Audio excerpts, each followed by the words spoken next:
Olá, sou Luiz Pacheco, sou fotógrafo, filmmaker, editor e também roteirista de histórias em quadrinhos. Trabalho aqui na Gibiteca, onde cuido da parte de acervo, além de fazer toda a parte de fotos e vídeos aqui dos eventos que vocês veem nas nossas redes sociais. Esse vídeo é o primeiro de uma série que vai contar todas as etapas de uma produção de uma história em quadrinho, começando da ideia, o roteiro, o desenho, a arte final, até a viabilização do projeto, seja através de uma lei de incentivo ou de uma publicação como editora. Vamos começar essa pequena viagem pela criação de uma história em quadrinhos. Desde pequeno eu sempre tive o sonho de ser um autor de história em quadrinhos, mas tinha um problema, eu nunca soube desenhar.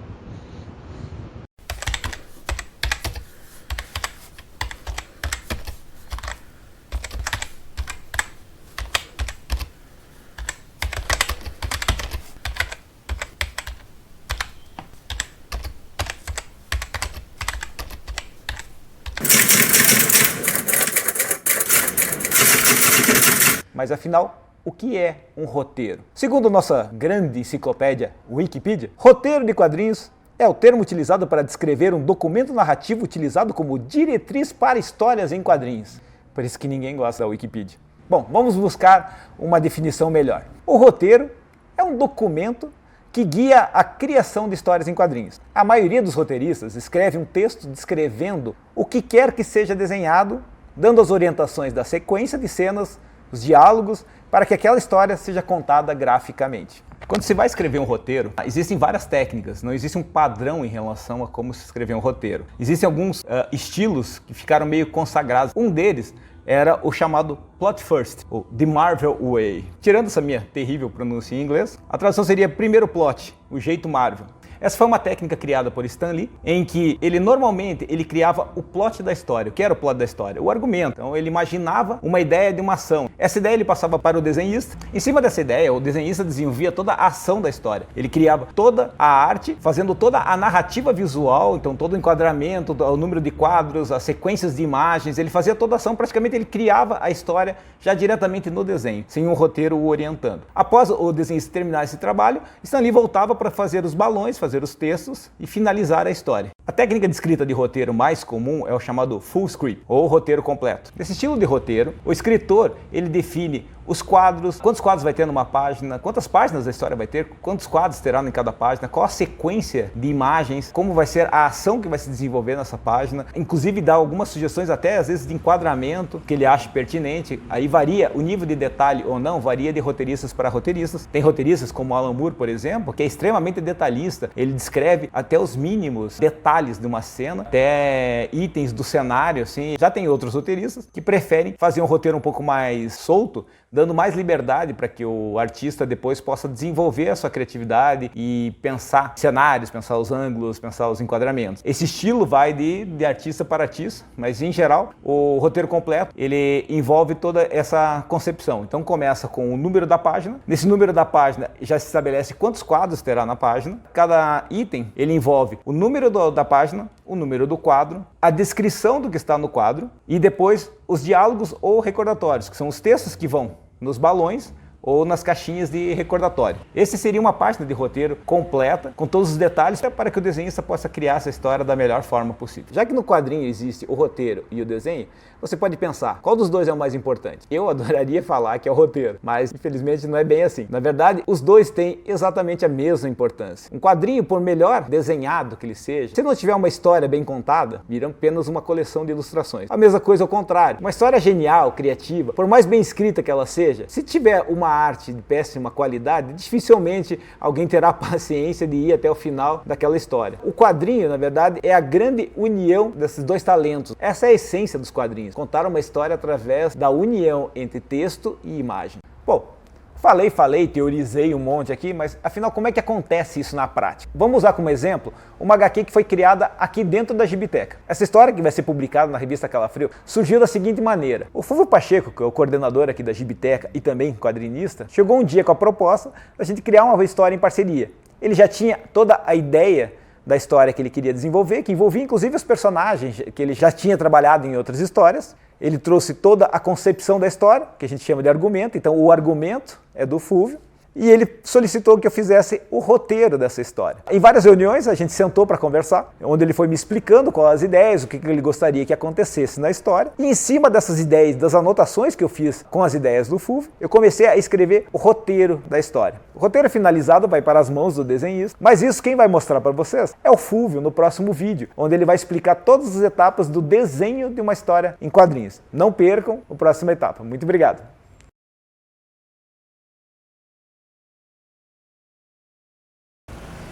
Olá, gente, tudo jóia? Peraí, deixa eu tirar minha máscara. Eu sou o Fulvio Pacheco, sou coordenador aqui da Gibiteca de Curitiba, mas eu também sou quadrinista. Eu me criei aqui na Gibiteca de Curitiba, li os grandes clássicos da produção de quadrinhos mundial aqui na Gibiteca e foi deles que eu tirei grande parte das minhas referências, que depois eu utilizei no meu trabalho como quadrinista. Não, é em cima, a Gibiteca é em cima. Ah, tá, não, pode ficar à vontade. Uhum. Então, eu participei de mais de 45 publicações, de tudo que é gênero. Uma que deu mais certo, assim, o que eu falo sobre autismo, que é o Relatos Azuis, que é autobiográfica, mas a mais recorrente, na verdade, são as de terror. Chamo de folk terror, terror folclórico, porque eu exploro personagens do folclore local, as lendas urbanas, a loira fantasma, lobisomem, vampiro e outros personagens da cultura local aqui de Curitiba.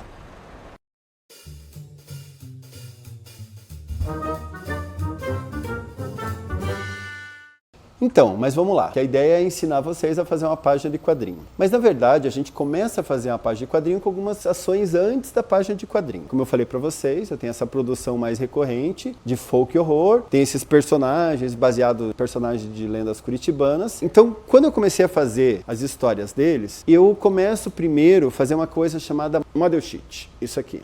Model Sheet o que é? Você desenhar uma espécie de uma tabela onde você coloca o personagem de frente, o personagem de lado e o personagem na diagonal ou 3/4, que é esse ângulo assim, que está em perspectiva. Por quê?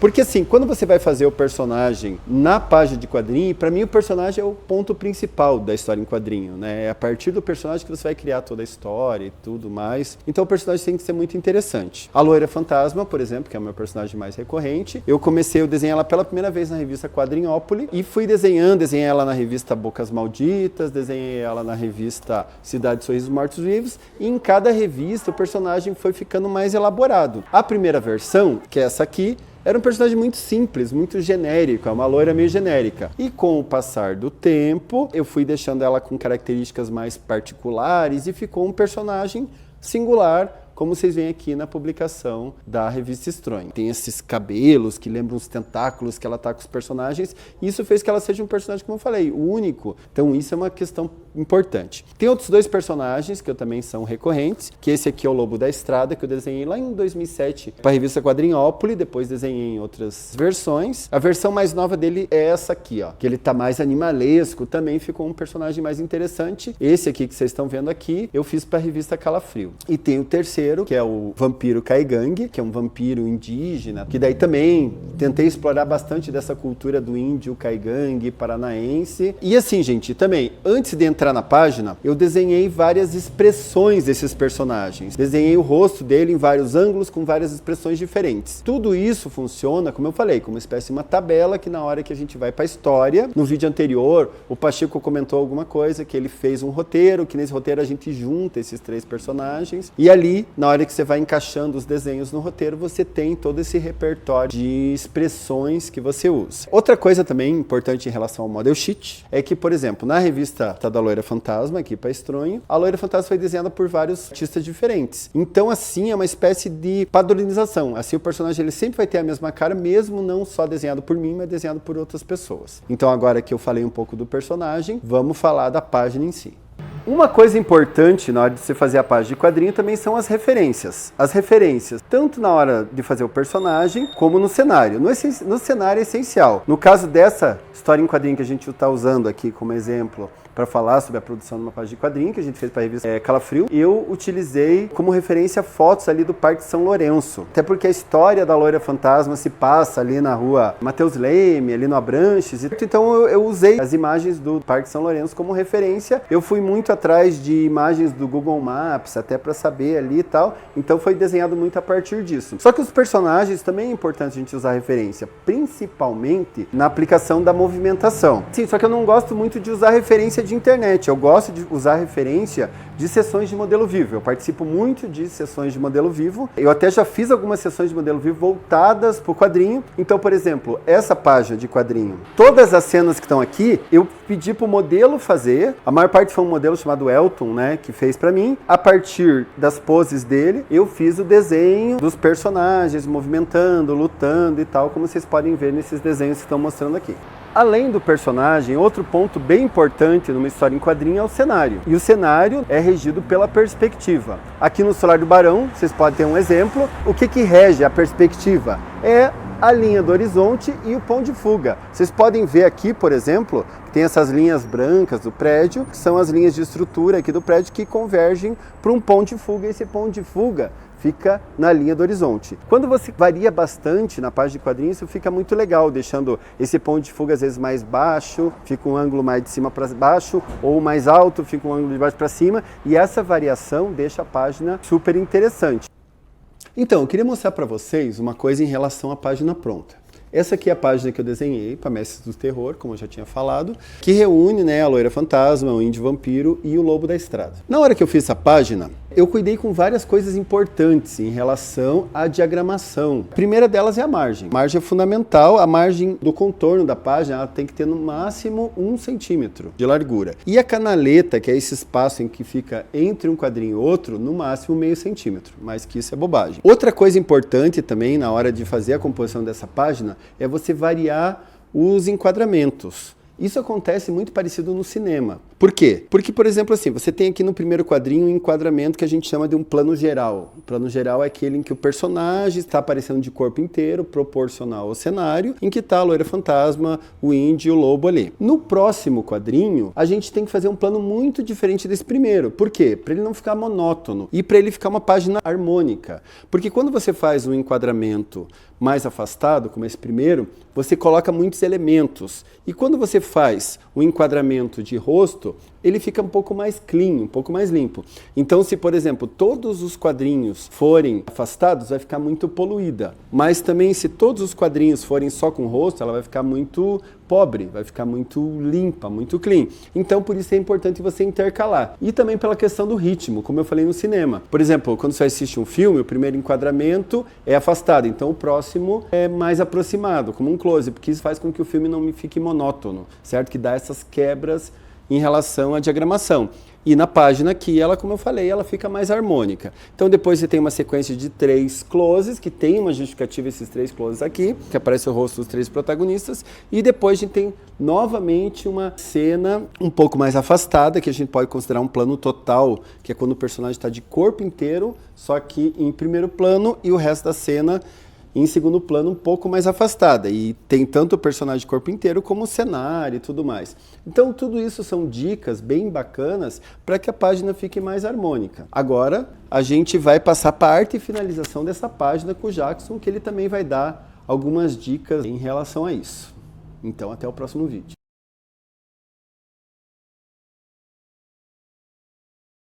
Olá moçada, eu sou o Jackson, trabalho na Gibiteca, secretariando, observando, curando e ocasionalmente eu leio algum quadrinho também. E a nossa conversa hoje é sobre arte final. Por acaso eu também sou arte finalista. Arte final é... A arte final talvez seja a primeira coisa que você vai notar numa ilustração, porque a arte final ela dá a identidade visual para o traço. Em quadrinhos, nós temos em geral tem um casting de 3 ali, né? O roteirista, o artista e o arte finalista. Você vai encontrar quadrinhos onde o artista e o arte finalista são o mesmo, ou até os 3. Às vezes o cara é tão autossuficiente e, e brilhante, ou ambos, que ele escreve, desenha e arte finaliza. Se ele for muito cara de pau, ele vai colorizar também. O arte finalista é aquele cara que passa a caneta em cima do lápis do artista. E o artista passou o lápis em cima da ideia do roteirista.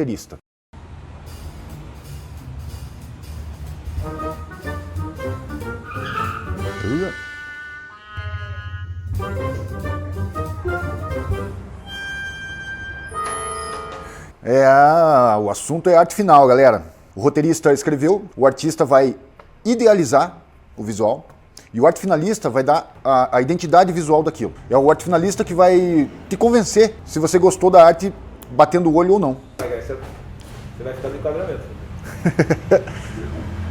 Não, aí não. O artista, ele pegou todos os elementos do roteiro, converteu em elementos visuais. O arte finalista é o cara que vai dar o acabamento para o que o artista fez a lápis. Então, tudo que está esboçado será trazido à existência pelo arte finalista. O processo é simples, porém complexo. Não, isso não funciona. Numa história em quadrinhos, em geral, toda história em quadrinho tem um casting, né? A pessoa que concebeu a história, a pessoa que desenhou a história, a pessoa que vai fazer a arte final da história, a pessoa que vai letreirar a história e a pessoa que vai colorizar. John Byrne, o canadense, ele também, quando desenhava o Hulk, o arte finalista era o Mark Farmer. E o Mark Farmer também fazia arte final para outro artista do Hulk depois, o Dale Kell. Só que eles tinham um estilo muito parecido. Muito parecido. Tanto que muita gente confundia a arte do Dale Kell com o do John Byrne, por quê? Por causa da arte do Mark Farmer. Porque o arte finalista foi lá e deu uma assinatura visual para a parada. E daí a parada ficou com aquela cara e você reconhece, esse cara, essa arte é do fulano. Essa arte é do fulano com o fulano. A arte final é a cereja do bolo. A arte final é o glacê. O artista, ele esboça a lápis. O arte finalista, ele vai passar caneta em tudo aquilo, ele vai distribuir sombra, ele vai dar contorno, ele conhece o que tem volume, efeitos para diferentes situações. Como que acontece? O arte finalista recebeu do artista todo o traço sugerido da história. E o artista recebeu toda a ideia transcrita do roteiro. Ele conseguiu conceber em imagens o que o roteiro trouxe em palavras. Mas o arte finalista, ele vai trazer a arte para o real. Ele vai executar a arte. No processo da arte final, a ilustração tem a última parte na arte final, que é o famoso canetar. Vamos canetar o que foi esboçado. O esboço, ele é uma sugestão do conteúdo, dos elementos, a descrição dos elementos, a descrição do cenário, a descrição dos veículos, a descrição das arquiteturas, tudo. Todos os elementos, eles são descritos para o arte finalista distribuir volumes, incidência de luz e sombra, texturas. Geralmente a gente alguns usam lápis diferentes para determinar aonde é ambiente de paisagem e usa uma cor diferente para descrever os elementos que vão precisar de incidência de luz e sombra. O resto é line art, o resto é contorno. Mas o contorno, ele não é a revelia, né? Contorno, conforme diferentes tipos de caneta, um contorno principal ele vai ser feito num traço mais espesso e os contornos de detalhe vão ser feitos numa ponta mais fina, num traço mais fino. O achurado e sombreamento, em geral, deixado por último. Há pouco tempo tivemos um trabalho juntos aí, Fúvio, o coordenador, e eu. Nessa história juntos, pude aprimorar bastante minhas técnicas.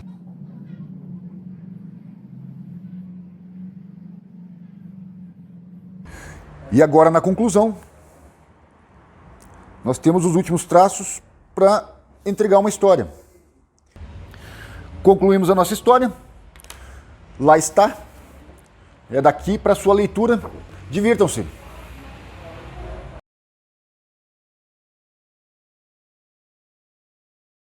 Oi, eu sou Tainá Mies, eu sou estagiária aqui da Gibiteca e graduando em produção cênica. E eu vou falar sobre a viabilização de quadrinhos. Nos vídeos anteriores, você viu como fazer o roteiro, o desenho e a arte final.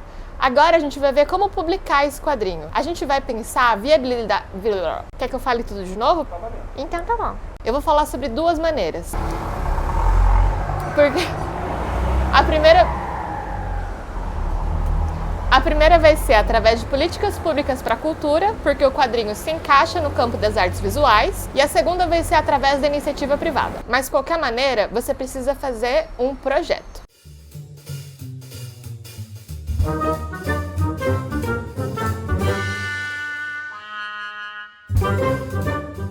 Na hora de pensar a criação de um projeto, vai ser muito mais fácil se você usar 3 perguntas norteadoras, que são o que, como e por quê. Essas 3 perguntas vão te ajudar a escrever o projeto, porque primeiro você tem que escrever uma apresentação. Agora, jogos. Onde você vai falar sobre o que é o seu projeto. Então, você tem que justificar ele, que vai ser o porquê. E na justificativa você vai usar a sua resposta da pergunta por que fazer esse projeto ou por que ele é importante. Então, usando a pergunta como, você vai pensar em outras etapas do projeto, que são cronograma, o orçamento, que são fases do seu projeto, que vão falar sobre como você vai fazer ele. No cronograma, você vai escrever etapa por etapa como o seu projeto vai acontecer. Quanto tempo você vai precisar para fazer o roteiro, quanto tempo você vai precisar para fazer a arte, quanto tempo para a arte final. Até o tempo de divulgação, de impressão, é para você organizar muito bem como vai ser feito o projeto. No orçamento, você tem que colocar todos os valores de todas e todos os profissionais que vão participar do projeto. Desde a roteirista, da arte finalista, da pessoa que vai desenhar. Todas as pessoas que vão trabalhar para que o projeto aconteça tem que estar no orçamento. Outras coisas que são essenciais para o seu projeto é pensar a democratização do acesso e também a contrapartida social. Esses dois nem sempre são obrigatórios, porque é muito importante você pensar como o seu quadrinho pode chegar em mais pessoas. E também é importante pensar quem são essas pessoas, né? O público-alvo. Esqueci do público-alvo. Pensando no público-alvo, você consegue ver quem você quer atingir com o seu quadrinho. A democratização do acesso faz você pensar como o seu quadrinho pode chegar para o maior número de pessoas em diversas áreas da cidade. A contrapartida social é feita para você devolver um serviço para a sociedade. Pode ser uma palestra, pode ser uma oficina feita em espaços públicos da sua cidade. Mas uma dica muito importante, que parece ser muito básica, é leia os editais. Nos editais está escrito tudo. Está escrito o que você precisa fazer, o que você precisa ter, e às vezes alguns editais têm umas particularidades, então é muito importante ler todo o edital. Por mais que ele seja comprido, vale a pena ler. Agora eu vou falar sobre a publicação de quadrinhos através de políticas públicas para a cultura. Aqui em Curitiba, a gente tem 2 editais principais para quadrinhos. O primeiro é do Fundo Municipal da Cultura, com o edital da Gibiteca, que é voltado para quadrinhos. Ele é de um valor de R$18 mil e a gente tem algumas publicações já através desse edital. Como, por exemplo, O Filho Mal, do Valquir Fernandes e da Carol Sakura. Ele foi um quadrinho publicado através do Fundo Municipal de Curitiba. Uma dica que eu dou para você descobrir como um quadrinho foi publicado é olhar no fim dele ou às vezes no começo, porque você consegue ver se ele foi feito através de lei de incentivo, ou se foi iniciativa privada, ou através de financiamento coletivo. Outro edital que é muito importante e viabiliza a produção de quadrinhos é o mecenato. O mecenato ele é um pouco diferente do fundo municipal, porque o dinheiro do fundo municipal ele vai direto para você. Já o dinheiro do mecenato ele tem que ser captado. O mecenato ele possui um teto de R$150 mil, então é o valor máximo que o seu projeto pode atingir. E o valor que for aprovado no seu projeto tem que ser captado através de renúncia fiscal com as empresas. Um exemplo de quadrinho do mecenato é o CWB do José Aguiar. Ele foi feito através do edital do mecenato de... não sei, mas não precisa. O CWB é um quadrinho lindíssimo feito pelo José Aguiar e foi viabilizado através do mecenato. Você também pode publicar seu quadrinho através de iniciativa privada. Existem alguns editais que são de bancos ou outras empresas privadas. Você também pode publicar diretamente como editora, que foi o caso da Loira Fantasma, que é o quadrinho do Fúvio, que vocês ouviram falar no outro vídeo, e também em alguns outros vídeos. Que foi o caso de ser publicado diretamente como editora, então não foi através de incentivo, foi uma iniciativa privada. Pode ser também uma publicação por encomenda, onde alguma editora entre em contato com você, artista, para fazer uma publicação. E também tem uma iniciativa privada que vem ganhando muita força nos últimos anos, que é o financiamento coletivo.